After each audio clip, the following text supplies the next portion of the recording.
ठीक है दोस्तों, यह है हैरिस सुल्तान। अपनी पिछली वीडियो में मैंने कहा था कि मैं एंथनी अल्बनीज के नए घृणा भाषण कानूनों के बारे में खुले दिमाग से सोचूंगा। न कि इसलिए क्योंकि मैं आसानी से किसी की बातों में आ जाता हूं, न ही इसलिए क्योंकि मैं उनकी प्रोपेगेंडा में फंस जाता हूं, बल्कि इसलिए क्योंकि मैं खुले दिमाग से सोचना चाहता हूं। मैंने खुद से यह वादा किया है कि मैं अपनी पहली भावना या साजिशी सोच के पीछे नहीं जाऊंगा। मैं वहीं जाऊंगा जहां सबूत मुझे ले जाएंगे। मैं सरकार की आलोचना तभी करूंगा जब ठोस सबूत हों। और बॉन्डी बीच नरसंहार को हुए अभी 2 हफ्ते भी नहीं हुए हैं और हमने एंथनी अल्बनीजी, पेनी वोंग, टोनी बर्ग को देखा। ये सभी राजनेता सामने आकर कह रहे हैं कि हम यहूदी विरोधी गतिविधियों पर सख्ती से कार्रवाई करेंगे और हम दूर दराज की चरमपंथी गतिविधियों पर भी सख्ती से कार्रवाई करेंगे, लेकिन उन्होंने इस्लामवाद का जिक्र नहीं किया। मैं सोच रहा था शायद वे लोगों की भावनाएं नहीं आहत करना चाहते या शिष्ट रहना चाहते हैं। आइए इंतजार करते हैं और देखते हैं, और जैसा कि उम्मीद थी वे बिल्कुल वही कर रहे हैं जो उन्होंने यूके में किया था।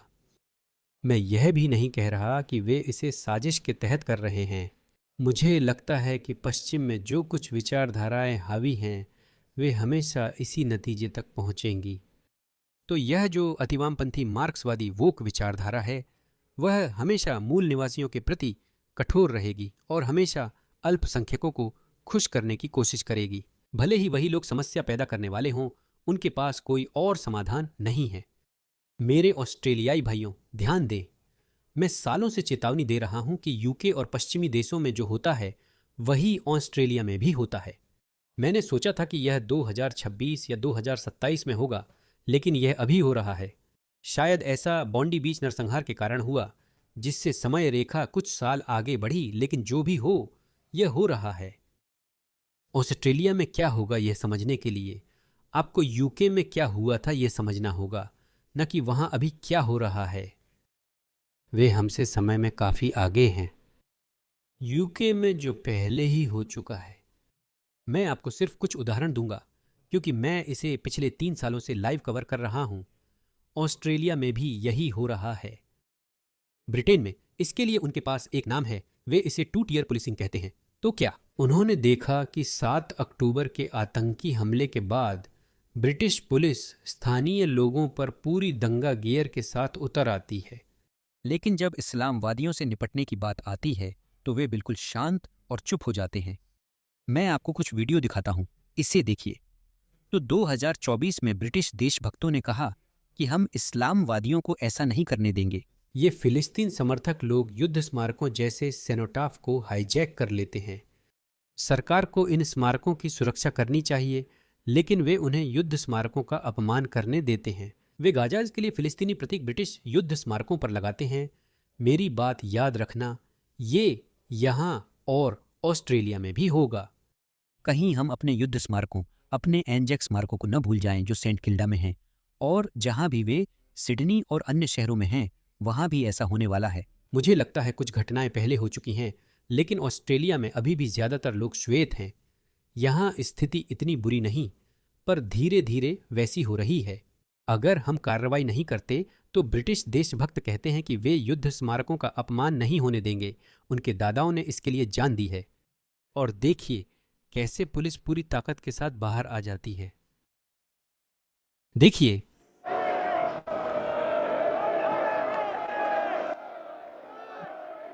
इसने इस आदमी की खोपड़ी तोड़ दी, वो अस्पताल गया। काफी सीन हो गया। ये लगभग 3 मिनट लंबा वीडियो है। लेकिन जब बात इस्लामिस्टों की आती है, जो लोग कहते हैं ग्लोबलाइज द इंतिफादा, जो लोग जिहाद के नारे लगाते हैं, तो उनसे ये ऐसे बात करते हैं।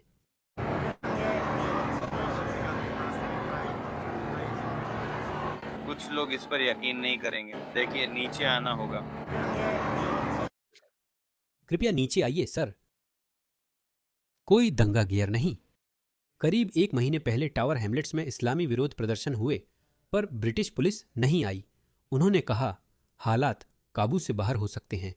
लेकिन जब देशभक्त या स्थानीय लोग आते हैं तो वे पूरी तैयारी से घोड़े, डंडे, हेलमेट और दंगा गियर लाते हैं, जो मैंने दिखाया। तो 2023 में इन प्रो-पैलेस्टाइन रैलियों में से एक में ये भाषण इन जिहादियों द्वारा सेंट्रल लंदन में दिया गया था। फिलिस्तीन से एक और लाल लोग हैं जो कंसंट्रेशन कैंप में हैं। आप अल्लाह के नाम पर नीचे आते हैं। सबसे दयालु, सबसे रहमदिल। यह हिजब उत्तारी द्वारा आयोजित था, जिसे हाल ही में ऑस्ट्रेलिया में बैन किया गया, लेकिन इस भाषण के बाद भी यूके में बैन नहीं हुआ। तो यह आदमी अपने साथी मुसलमानों से इजराइल के खिलाफ जिहाद छिड़ने की अपील कर रहा है। जो पश्चिमी उदार लोकतंत्र के खिलाफ जिहाद की मांग करता है, हमारा सहयोगी है। लोगों ने इसकी शिकायत की और पूछा, यह क्या है?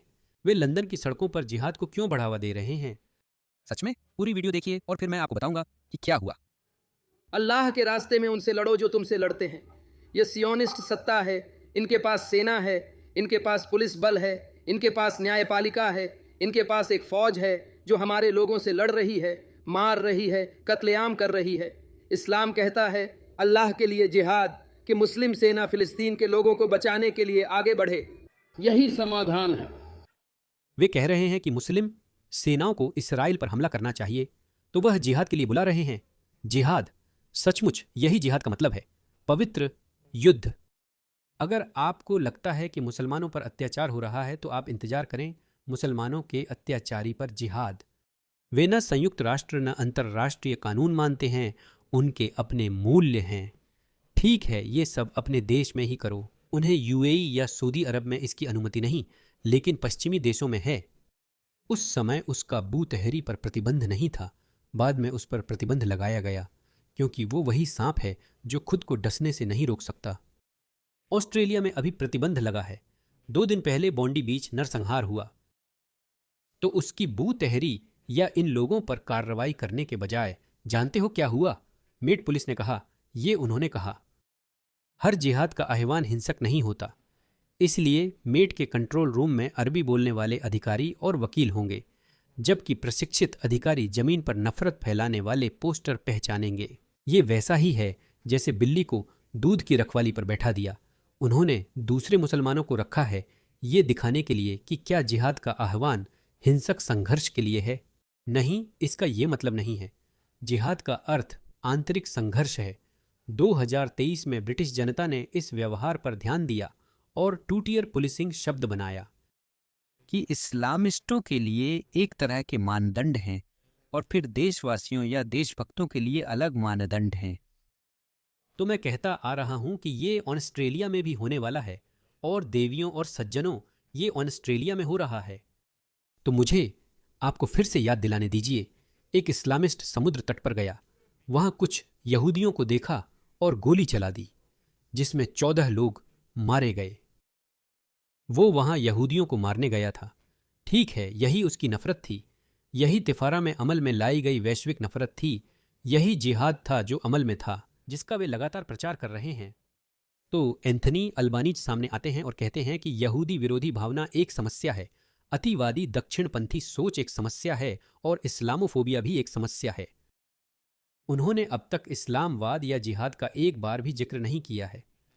उन्होंने नहीं किया, टोनी बर्क ने भी नहीं किया। मैं आपको यह वीडियो चलाकर दिखाता हूं ताकि आप समझ सकें कि असल में क्या हो रहा है। हमें इस्लामोफोबिया का मुकाबला करना जारी रखना चाहिए। जहां भी हम इसे देखें, जहां भी हम किसी भी समूह के खिलाफ भेदभाव देखें, और ख़ासकर जब किसी समूह को निशाना बनाया जाए। हमने नवनाजियों के बढ़ते प्रभाव को देखा है, जो कि वाकई में काफ़ी चौंकाने वाला है। हाँ, आप और मैं काफ़ी समय से यहाँ हैं। ये हैरानी की बात है कि अगर 20 साल पहले आपने कहा होता कि लोग खुलेआम काले कपड़ों में विक्टोरिया या न्यू साउथ वेल्स की संसद के बाहर बिना नकाब खड़े होंगे, तो ये चौंकाने वाला होता। हमें इस पर ध्यान देना चाहिए। इसके लिए कई चीज़ें जिम्मेदार हैं, सोशल मीडिया भी इनमें शामिल है। लोग सोचते हैं कि वे कुछ भी कह सकते हैं। इस्लाम से इसका कोई संबंध नहीं है। जो भी वे चाहें वे ऑनलाइन गुमनाम रूप से कह सकते हैं, और कुछ नफरत भी फैलाई जा रही है। लेकिन मैं आशावादी हूं। मुझे लगता है कि अधिकांश ऑस्ट्रेलियाई लोग आगे बढ़ना चाहते हैं। वह ऑस्ट्रेलियाई इतिहास के सबसे खराब प्रधानमंत्री हैं, अब तक के सबसे खराब। दक्षिणपंथी चरमपंथ बढ़ रहा है और बढ़ता रहेगा। जहां भी इस्लाम जाता है, लोग कट्टरपंथी हो जाते हैं। भारत को देखिए, भारतीय और अधिक हिंदू राष्ट्रवादी बन गए हैं। पहले ऐसा नहीं था। ब्रिटेन, अमेरिका, कनाडा, इन सभी देशों में दक्षिणपंथी चरमपंथ में वृद्धि हो रही है, लेकिन साथ ही लोग भी दाईं ओर जा रहे हैं। मैं अभी सेंटर राइट हूं और ज्यादातर लोग भी वहीं हैं, लेकिन कुछ लोग धीरे धीरे दक्षिणपंथी चरमपंथ की ओर बढ़ जाते हैं। ऐसा क्यों है? क्योंकि वे देख रहे हैं कि इस्लामवादी लोग दिन दहाड़े लोगों को मार सकते हैं, और फिर भी आप उनकी चरमपंथी विचारधारा का जिक्र नहीं कर सकते, जो लोगों को गुस्सा दिलाती है। दोहरी पुलिसिंग, दोहरी न्याय व्यवस्था। ओह, मैंने अभी दोहरी न्याय व्यवस्था पर बात शुरू नहीं की। जैसा मैंने पिछली वीडियो में कहा था, देखते हैं क्या वह इस्लामवादियों पर सख्ती करेगा। उसने अब तक नहीं किया, अब तक यही किया है। ये कट्टर वामपंथी फिलिस्तीन समर्थक चरमपंथी है जिसे पर्थ में गिरफ्तार किया गया। उसका नाम मार्टिन थॉमस ग्लेन है। उस पर आरोप लगाए गए हैं और उसे जमानत से इनकार कर दिया गया है क्योंकि उसने यहूदी विरोधी रूप में नस्लीय उत्पीड़न करने का प्रयास किया। वह इस्लामिस्टों का समर्थक, फिलिस्तीन समर्थक और कट्टर वामपंथी चरमपंथी है। मुझे उसके लिए कोई सहानुभूति नहीं है। जैसा मैंने पिछली वीडियो में कहा, मुझे सच में फर्क नहीं पड़ता और इन लोगों के लिए कोई सहानुभूति नहीं है। अगर इन चरमपंथियों को रोकने के लिए नए घृणा भाषण कानून चाहिए तो भी मुझे फर्क नहीं पड़ता। जब तक आप कानून को समान रूप से लागू करते हैं, न्याय सिर्फ होना ही नहीं चाहिए बल्कि दिखना भी चाहिए कि न्याय हुआ है। अभी हम यही देख रहे हैं। अतिवादी वामपंथी चले गए, ठीक है। एक दूर दराजा के दक्षिणपंथी नवनाजी ब्रिटिश व्यक्ति ऑस्ट्रेलिया के स्थायी निवासी हैं और उनका परिवार यहीं है। उन्हें उनके घर में नवनाजी प्रतीकों के होने के कारण तुरंत देश से निकाला जा रहा है। 43 वर्षीय व्यक्ति पर नाजी प्रतीक दिखाने और ऑनलाइन चरमपंथी विचारधारा फैलाने का आरोप लगने के बाद देश से निकाला जा रहा है। मुझे न तो वामपंथी चरमपंथियों से कोई लगाव है और न ही दक्षिणपंथी चरमपंथियों से, इसलिए मेरा दिल उनके लिए नहीं पिघल रहा है। मैं उनके लिए रो नहीं रहा हूं। लेकिन आपकी पुलिसिंग इतनी दोहरी क्यों है? बिल्कुल ब्रिटेन की तरह ब्रिटेन में भी यही हाल है। इस्लामवादी अछूत हैं। मैं आपको दिखाता हूं कि मैं किस बारे में बात कर रहा हूं। सिडनी के शेख कमाल अबू मरियम, उन्होंने यही कहा, हे अल्लाह, कब्जा करने वाले यहूदी झायोनिस्टों को हरा दे। हम उम्मीद करते हैं कि तू उन्हें गिन गिन कर मार और उनमें से किसी को भी न छोड़े। उनके पैरों के नीचे की जमीन हिला दे, उन्हें सबक सिखा दे। और ठीक वैसे ही जैसे मेट पुलिस ने कहा था, ओ जिहाद का मतलब तो बस अंदरूनी संघर्ष है। आइए देखें कि न्यू साउथ वेल्स पुलिस ने क्या कहा है। न्यू साउथ वेल्स पुलिस ने कहा, जांच के हिस्से के रूप में प्रवचन वीडियो की सामग्री की समीक्षा की गई और यह सुनिश्चित किया गया कि यह किसी भी आपराधिक अपराध की सीमा में नहीं आती है। यह आपराधिक नहीं, लेकिन नाजी प्रतीकों का होना अपराध है। ठीक है, जैसा मैंने कहा, मुझे उन नवनाजियों से फर्क नहीं पड़ता, बस कानून सबके लिए बराबर लागू हो। आप कैसे कह सकते हैं कि उन यहूदियों को मार दो, उनकी जमीन हिला दो? यह आपराधिक जांच की सीमा को कैसे नहीं छूता? कैसे? यह दोहरी न्याय व्यवस्था है। दोस्तों, यही मैंने आपसे कहा था, यही मैं आपको बार बार बता रहा था कि ऑस्ट्रेलिया में यही होने वाला है और यह हमारी आंखों के सामने हो रहा है। यही सब नहीं है। मैं आपको एक इस्लामवादी डॉक्टर दिखाता हूं। वहां एक हिजबुत तहरीर चरमपंथी डॉक्टर भी था जो NHS यानी यूके के मेडिकेयर के लिए काम कर रहा था। उसे नौकरी से निकाल दिया गया था, लेकिन वह 1 साल बाद लौट आया। हमारे पास अपना एक कट्टरपंथी मुस्लिम डॉक्टर है। मेलबर्न डॉक्टर मोहम्मद गिलान ने पोस्ट किया, सिनोर की तरह जियो या बनने की कोशिश में मर जाओ। वो आदमी जिसने एक ही दिन में इजराइल में 1200 यहूदियों की हत्या की, 9/11 के बाद सबसे बड़ा आतंकवादी हमला। यह आदमी लियम मेंडिस ऑस्ट्रेलियन है। मैं आपकी सोशल मीडिया पोस्ट्स पे बात करना चाहता था। आप डॉक्टर होकर आतंकवादियों का समर्थन क्यों कर रहे हैं? या लियम मेंडिस ऑस्ट्रेलियन से हैं, आप इस संगठन का समर्थन क्यों कर रहे हैं? आपने पोस्ट शेयर की जिसमें लिखा था, सिनोआ की तरह जियो, कोशिश करते हुए मरो। आप मध्य पूर्व पर खुलकर बोल सकते हैं बिना पूरी जाति की मौत की तारीफ किए। मुझे लगता है वह भी मानक पर नहीं उतरा। यही एंथनी अल्बनीज कर रहे हैं। ऑस्ट्रेलिया में अब दोहरी पुलिसिंग पूरी तरह आ गई है। शायद मुझे भी दरवाजे पर दस्तक सुननी पड़े। उन्होंने इस्लामवाद या इस्लामी विचारधारा का जिक्र नहीं किया, जो ऑस्ट्रेलियाई समाज में कट्टरता के लिए जिम्मेदार है और ऑस्ट्रेलिया में दक्षिणपंथी कट्टरता को भी बढ़ावा दे रही है। ठीक है, यह इस्लामवाद है। आप और मैं काफ़ी समय से साथ हैं। ये सोचिए कि अगर 20 साल पहले आपने मुझसे कहा होता कि पूह खुलेआम बिना किसी नकाब या कुछ और के विक्टोरिया या न्यू साउथ वेल्स की संसद के बाहर काले कपड़ों में खड़ा होगा तो ये काफ़ी चौंकाने वाली बात होती। हमें इस पर ध्यान देना होगा। हाँ, एंथनी अल्बनीजी सही हैं। 20 साल पहले हमने नहीं सोचा था कि मेलबर्न या सिडनी में लोग काले कपड़े पहनकर नाजी सलामी देंगे या NSN जैसी उम्मीद करेंगे। हमने ऐसा नहीं देखा क्योंकि हमारे समाज में कोई कट्टरता नहीं थी। 20 साल पहले इस्लामवादी लिंड कैफे जैसे कैफे में लोगों को बंधक नहीं बना रहे थे। इस्लामवादी समुद्र तट पर घूमने वालों का नरसंहार नहीं कर रहे थे, जैसा कि हमने बॉन्डी बीच पर देखा। यह इसलिए हो रहा है क्योंकि आप एक कट्टरपंथी विचारधारा को छूना नहीं चाहते, जो सारी बुराई की जड़ है। ठीक है, जैसा कि मैंने कहा, मैं यह नहीं कह रहा कि पश्चिम को नष्ट करने के लिए कोई बड़ी साजिश चल रही है। मुझे लगता है कि जिस विचारधारा का ये लोग पालन करते हैं, ये अतिवामपंथी, मार्क्सवादी, वोक विचारधारा, ये लोग कोई और समाधान नहीं निकाल सकते। क्योंकि एक बार जब आप यह मान लेते हैं कि बहुसांस्कृतिकता एक गुण है और हमें सभी संस्कृतियों के साथ समान व्यवहार करना है, तो जाहिर है आप समस्या पैदा करने वाले को भी बचाएंगे। वह इस्लाम है। हम हिंदू आतंकवादी नहीं देखते, हम बौद्ध आतंकवादी नहीं देखते, हम वियतनामी लोगों को नहीं देखते। इनमें से कोई भी संस्कृति सभ्यतागत खतरा नहीं बनी है। इस्लाम ने ऐसा किया है क्योंकि इन संस्कृतियों में यह जन्मजात इच्छा नहीं है कि वे सब कुछ अपने अधीन कर लें। उनमें यह बात नहीं है। इसी वजह से उनकी दूसरी और तीसरी पीढ़ियां घुल मिल जाती हैं और समाज में शामिल हो जाती हैं। आप वियतनामी, चीनी, ऑस्ट्रेलियाई, जापानी, अमेरिकी और वियतनामी ऑस्ट्रेलियाई देखते हैं। वे भी बाकी लोगों जितने ऑस्ट्रेलियाई हैं, लेकिन दूसरी और तीसरी पीढ़ी के मुसलमान समाज में क्यों नहीं घुलते? मैं आपको बताता हूं क्यों। क्योंकि ये उनकी शिक्षाओं में है। उन्हें बचपन से ही सिखाया जाता है कि ये काफिरों की व्यवस्था है। हम इसका सम्मान नहीं करते। जरा सुनिए। हमारे धर्म में हमें अल्लाह के लिए उनसे नफरत करनी है। उनसे मतलब है आप आम पश्चिमी लोग, हमें उनसे नफरत करनी है। हम उससे प्यार करते हैं जिससे अल्लाह प्यार करता है, और इसके विपरीत हम उससे नफरत करते हैं जिससे अल्लाह नफरत करता है। और अल्लाह काफिरों से नफरत करता है। क्या अल्लाह शिर्क से नफरत करता है? ईसाई और यहूदी मुशरिकीन हैं, वे शिर्क करते हैं, यानी वे अल्लाह की एकता में विश्वास नहीं करते। अल्लाह सभी गैर मुसलमानों से नफरत करता है, जैसे ईसाई, यहूदी, नास्तिक, हिंदू। हाँ, दुश्मनी और नफरत मतलब हम दुश्मन हैं। चलो सीधा बात करते हैं।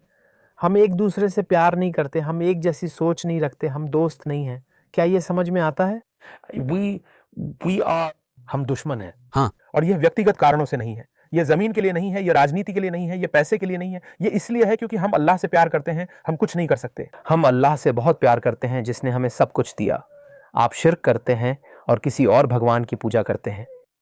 जैसे आपको और क्या चाहिए? आपको और क्या चाहिए? ये लोग कोई अनजान कट्टरपंथी मुस्लिम नहीं हैं, इनके बहुत बड़े अनुयायी हैं। सबूत सामने है। अगर आपने कभी खुद से ये सवाल पूछा है कि ऐसा क्यों है कि सिर्फ मुस्लिम ही हैं जो दूसरी और तीसरी पीढ़ी के मुस्लिम समाज में घुल मिल नहीं पाते? वे घुलते मिलते क्यों नहीं? उन्हें डराया जाता है और वे शहरों पर कब्जा कर लेते हैं, जैसे ब्रैडफोर्ड, मैनचेस्टर, लंदन के कुछ हिस्से। वो चला गया है। और जानते हो, अब ब्रिटिश लोगों को बताया जा रहा है, उन्हें इस बात के लिए तैयार किया जा रहा है कि वे अल्पसंख्यक बनने जा रहे हैं। ठीक है, आप अल्पसंख्यक बनेंगे, स्वीकार करें। नहीं, आपको इसे स्वीकार नहीं करना चाहिए। मैं कोई नस्लीय तर्क नहीं कर रहा हूं। नस्ल किसी भी संस्कृति या जीवन शैली का सबसे बड़ा फेनोटाइप है। ठीक है, मेरी राय में ऑस्ट्रेलिया और ब्रिटेन 90% श्वेत ही रहने चाहिए। मैं यह नस्लीय श्रेष्ठता के कारण नहीं, बस कह रहा हूं। अगर ऑस्ट्रेलिया को ऑस्ट्रेलियाई ही रहना है, और ऑस्ट्रेलिया से मेरा मतलब है ऑस्ट्रेलियाई मूल्य, ऑस्ट्रेलियाई संस्कृति, वह संस्कृति और वे मूल्य जिन्होंने ऑस्ट्रेलिया का निर्माण किया, तो उसके वैसे ही बने रहने के लिए, उसके प्रथम विश्व देश बने रहने के लिए उसे 90% श्वेत ही रहना होगा। ब्रिटेन को भी ऐसा ही करना चाहिए था, लेकिन वहां 80% श्वेत हैं। फिर कह रहा हूं, यह नस्लीय नहीं, सांस्कृतिक तर्क है। यही मेरी बात है। ब्रिटिश बांग्लादेशी और पाकिस्तानी श्वेत ब्रिटिश लोगों जैसे नहीं होते, इसीलिए जब आप ब्रिटेन में बंगाली इलाकों, पाकिस्तानी इलाकों या यहाँ तक कि भारतीय इलाकों में जाते हैं तो वे गंदे, मैले और घिनौने होते हैं। आप इंग्लिश ग्रामीण इलाकों में जाएं तो वहाँ साफ सफाई होती है। संस्कृतियाँ मायने रखती हैं। हाँ, हम उन संस्कृतियों को नस्लीय दृष्टिकोण से स्पष्ट रूप से अलग कर सकते हैं, क्योंकि जैसा कि मैंने कहा, नस्ल किसी भी संस्कृति का सबसे स्पष्ट बाहरी रूप है। लेकिन कुछ अपवाद होते हैं, जैसे मैं पश्चिमी आदमी की तरह रहता हूँ, पाकिस्तानी या मुस्लिम की तरह नहीं। मैं ऐसा हूँ। अब मुझमें इस्लामी या पाकिस्तानी कुछ नहीं बचा।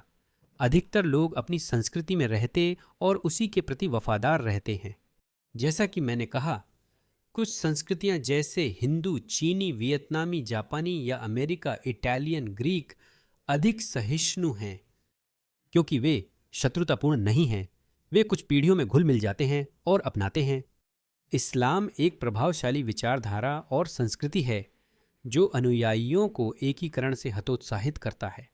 न एकीकरण, न बहुसांस्कृतिकता, न विविधता, न सहिष्णुता। मेरा तुम्हारा अलग दीन, तुम्हारा अलग लोकतंत्र, हमारी शरिया, तुम्हारी स्वतंत्रता, हमारा निकाह बाजार के अपने धोखे, अपनी क्रेडिट और फसल क्रेडिट कार्ड है। हम जानते हैं कि हमारे पास अपनी आर्थिक व्यवस्था है, हमारी अपनी विदेश नीति है, हमारा अपना दीन है।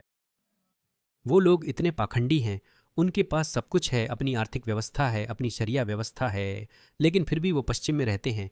फिर वहाँ वापस क्यों जाएं? वापस जाओ और हमें अपनी श्रेष्ठ संस्कृति दिखाओ। कुछ शानदार देश बनाओ और हमें दिखाओ कि देखो हमारा सिस्टम काम करता है। नहीं, बेशर्मी की हद और बड़ा विरोधाभास है। उनके दिमाग में असंतुलन है। पर यह हमारी समस्या नहीं। मैं आपको दोहरे न्याय का एक और उदाहरण देता हूँ। हाँ, इस लेबर काउंसलर ने यह कहा, और हमें उनकी गर्दन काटनी चाहिए और उन सबको खत्म कर देना चाहिए। तो ये आदमी एक लेबर काउंसलर है, ये एक प्रो पैलेस्टाइन रैली है। और इस बेवकूफ़ औरत को देखो, तो ये एक लेबर काउंसलर है। वो लंदन की सड़कों पर झायोनिस्ट्स के खिलाफ बोल रहा था कि हमें उनकी गर्दन काटनी चाहिए।